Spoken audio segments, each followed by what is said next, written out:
چوارەمین مەیدان کە ئینسانی تیا پەروەردە ئەبێ ئیسلام ئاڕاستەیە ئینسان و شۆنکەوتەکانی خۆیەکە بۆی ئامادە باشیان تیا دروستکە ئامادەکردنێکە کە هەستی مەسئولیەتی قیامەتیان تیا دروستکە بۆی بزانن ئەرکیان لە دنیاە چییە ويعلمهم الكتاب والحكمة كوابو واجبي يكم جاري يتلو عليهم آياته قناغ بقناغ آيات كان ينداتي هتا بيعجن انجا ويزكيهم تزكي نفسه عقله جسمي كردو تزكي رفتارو روشتو نريتي كمالاتي كردو انجا بيجي عندون ميداني فكري وململانة فكري كي بورون كردونت خاڵی چوارەم مەیدانێکی تر کە بریتێلەوەی ئەرکیان چییە لە دنیا ڕۆڵی ئەم ئینسانە مسلمانەی ئەم دینەی هەڵگرتووە چییە ئەم حکمەتە پێویستە چۆن لێی تێبگە ئەگەر بڕێنەوە سەر قورئان سەیرەکەن حکمت بە چەند معنایەکات و یەکەمیان بە معنای پند و ئامۆژگاری خوای گەورە فەرمێ وەلەقەد جاءهم من الأنباء ما فيه مزدجر حكمة بالغة پند و ئامۆژگاریەکی کاریگەرە فما تغني النذر ئەمە یەکەم شجارە بە معنای پند و ئامۆژگاریە دووهەم بە معنای بە دیقەت کارکردن ڕێک و پێک کار ئەنجامدان یا شتێکی خشت و ڕێک و پێک کە پێوە هەبێ ئەلیف لام ڕا کتاب أحكمت آياته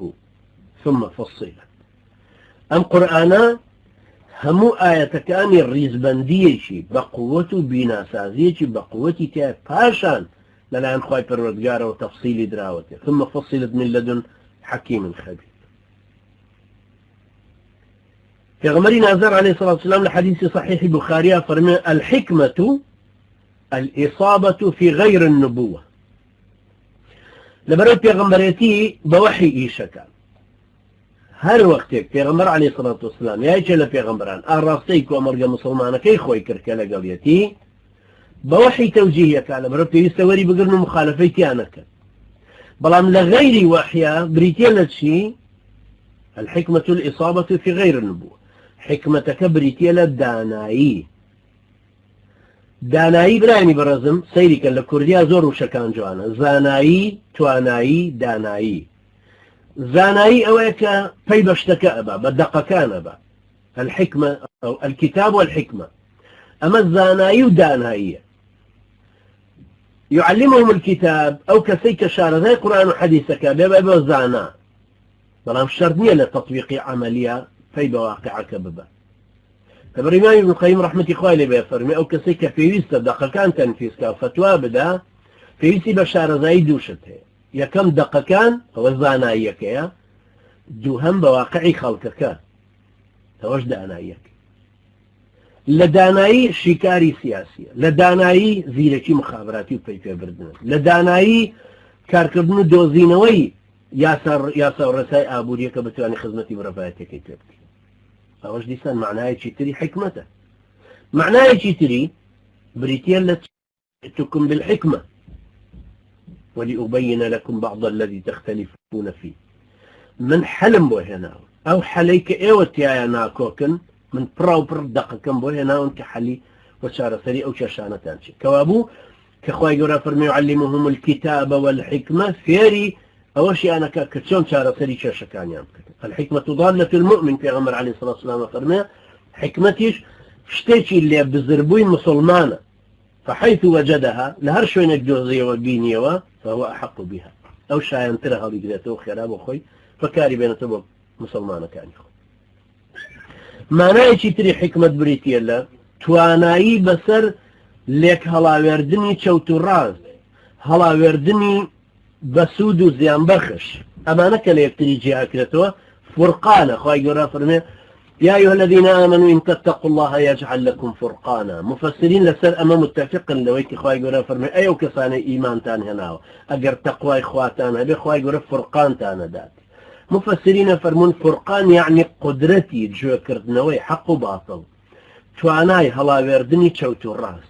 أم تواناي هلا وردني تشوت الراس تا شون فيربي بحكمتك فيربي تلك حكمة بريتية لويك شون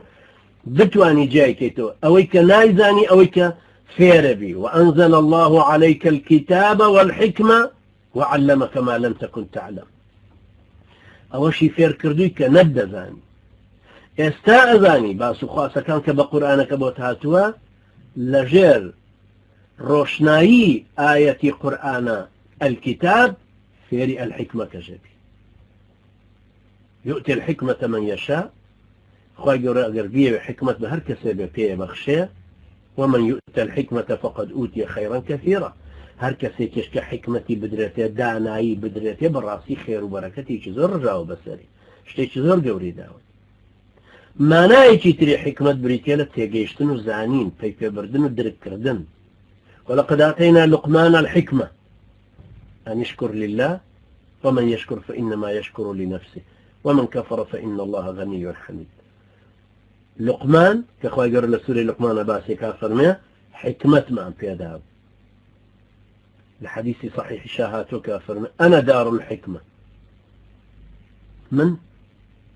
خانووی حکمەتەکەم کۆگای ئەم داناییەم ئەمەش دیسان زانینی ئەو شتانێ لەلایەکی تریشۆ دیسانێتێ لە ماناکانی تری حکمت دیسانەوەیە ڕەئی دروستکەی بتوانی ڕەئی گونجاو سازاو شیاو لە شوێنی خۆیان دەرکی یعنی شیکاری سیاسی شیکاری اقتصادی پێکانی فکری زانینی مقدمة ونتائج أولي هندك كسيلة تحليل سياسية زيركا لبري عنده متابعي كاروبار سياسي كان كردو شارزاي أوشتا وجاء أول شيء شركة لوا شكو أقر إنسان خواهي قورا أوي بيبخشي حكمتك بشق لحكمتك بريتيا لأم ديد رونيا بريتيا لرأي راس دروس كردن شكرا في غمر عليه الصلاة والسلام فرمى لا حسد إلا في اثنتين حسادت لدوشتا جائزة رجل آتاه الله مالا فسلط على هلكته ورجل آتاه الله الحكمة فهو يقضي بها ويعلمها يكي كان لا پارەسەرەوت و سامانە زۆر پیاکە بۆی مەسروفەکانی بکات و بەسەر کەس و کار و ئانی لە بندستیان و ئەوانە مەسروفی ئەوان بچێشێ ئەمە شتێکی باش هەوڵ بدەین کە وەکو ئەو بین شتێکی باش هیچ دووهەم یەکێکە کە خوای پەروەردگار داناییەکی پێبەخشیوە حکمی پێکا و خەڵکی تریشی پێفێرێت ئەوەش مانای تری داناییەکەیە کە خوای گەورە فەرمێ ادع إلى سبيل ربك بالحكمة والموعظة الحسنة وجادلهم بالتي هي أحسن سيشتي هناوتو ففرمي دانايي آموشگاری جوان وجادلهم بالتي هي أحسن بونا مسلمانانا فرمي حكمة بو موعظي حسنة بخوشي ترى فرمي آموشگاری جوان وقولوا للناس حسنة بو أهل كتاب فرمي وجادلهم بالتي هي أحسن خلشين اشكيها فرمي